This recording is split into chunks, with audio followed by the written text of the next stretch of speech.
Hello and welcome. This is Columbia Basin Research's first video in a multi-part series on using TagPro. TagPro is a program created by Columbia Basin Research at the University of Washington's School of Aquatic and Fishery Sciences. TagPro is an acoustic tag data translation utility for your desktop that takes valid acoustic tag events produced by fast or equivalent software and creates an output file of capture detection histories used for survival analysis by Atlas or other third-party software. Today in this first video, I'm going to show you how to download and install TagPro, as well as provide some basic information on navigating its user interface and loading in your initial data. Future videos in this series will demonstrate defining your release groups, defining the sites and runs, and executing your runs. Alright, so first we need to go to the Columbia Basin Research website. Go to cbr.washington.edu. There are various things you can do at our website, but for our purposes, you need to click on Tools. That's where we keep our statistical software. If you click on the Tools page, you'll see Parameter Estimation, and under that header you can find TagPro. Click on TagPro. It'll bring you to TagPro at cbr.washington.edu/analysis/apps/TagPro app. We always list our current version right here. You can find links to previous versions below if there are any, but you won't need any of those. You want the most current version, so click on that version here, currently 1.1.8, and then you can find the TagPro 1.1.8 exe file. It'll help you install it on your system. You'll want to save that wherever you save your files. Open the folder that it's in and double-click on TagPro_1.1.8 exe.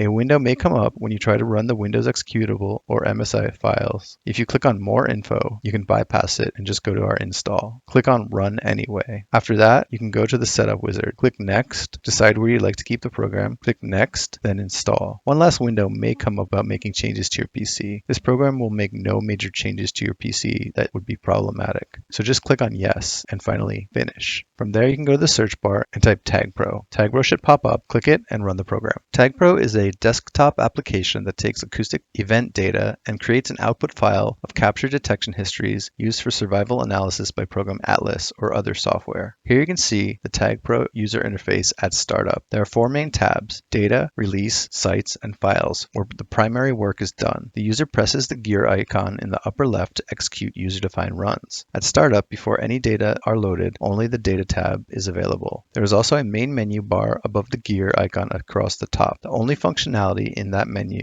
not available elsewhere is the Clear All command under Data. This function clears all input data, and the TagPro application will revert to its initial startup configuration. Because this command is potentially destructive, if the user selects it, a warning appears that allows the user to cancel this choice. The user must take the following steps in TagPro to create an output file. Number 1, load the input data. Number 2, define the release groups. Number 3, define the sites. Number 4, define the runs. And number 5, execute the runs. In order to begin loading input data into TagPro, the user must first specify the data folder where the input data files are stored. 3 files are required for TagPro. Number 1, tag release information. Number 2, detection node and array site information. And number 3, validated detection event information. The format and required data for each are documented in Appendix A of the manual. These files must use the following file names: tags CSV, node CSV, and events CSV. A removal CSV file detailing censoring events may also be used. The user also specifies the output folder location. Once these folders have been selected, TagPro will remember the locations on subsequent runs. The user can then load the data using the Load button. TagPro displays the status of the load process in the status window. A pop-up window will appear once the data have successfully been loaded. Unsuccessful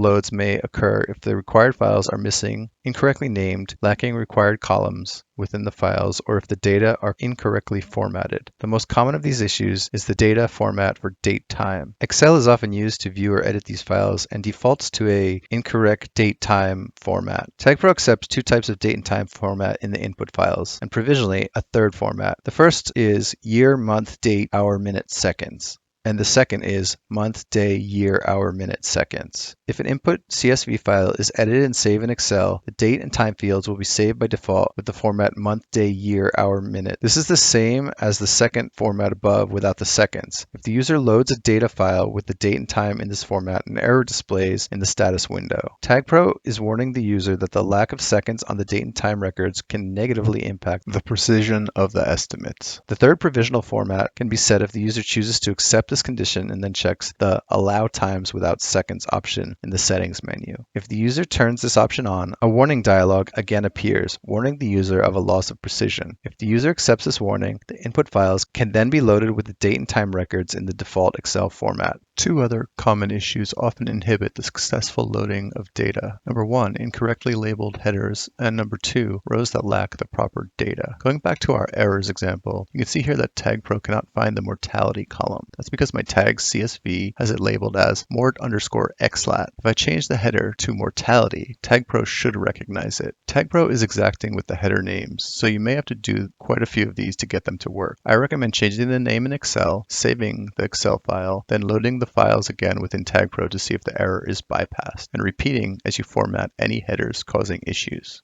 You may also have to remove any tags that lack proper data. Another error from this example points us toward line 360. You can see here that some of the pertinent data is missing. In order to get TagPro to function properly, you'll either need to find the proper data for that tag or exclude it from analysis. And as a final reminder, remember to assure that you're setting dates to year, month, day, hour, minute, second. You can do that without the seconds if you must, but it will affect precision. When TagPro is terminated and subsequently restarted, it will revert to not allowing time without seconds. This has been lesson 1 on using TagPro, in which we covered downloading and installing the program, navigating its menus, and loading in your data. Future videos in this series will demonstrate defining your runs, defining your sites, and executing your runs, as well as any further hints and tips to help you get the most out of this program. Please note that if for any reason you're having trouble with TagPro and these videos are not sufficient to answering your questions, you can find the user manual at cbr.washington.edu/analysis/apps/TagPro. The PDF manual is there, and you can either load it in a web browser as I'm doing right now, or you can view it in Adobe. If you're using TagPro and you have any questions or comments on that same page, you may also give us feedback via our user satisfaction survey. We would greatly appreciate any feedback you have in helping us make future versions of this program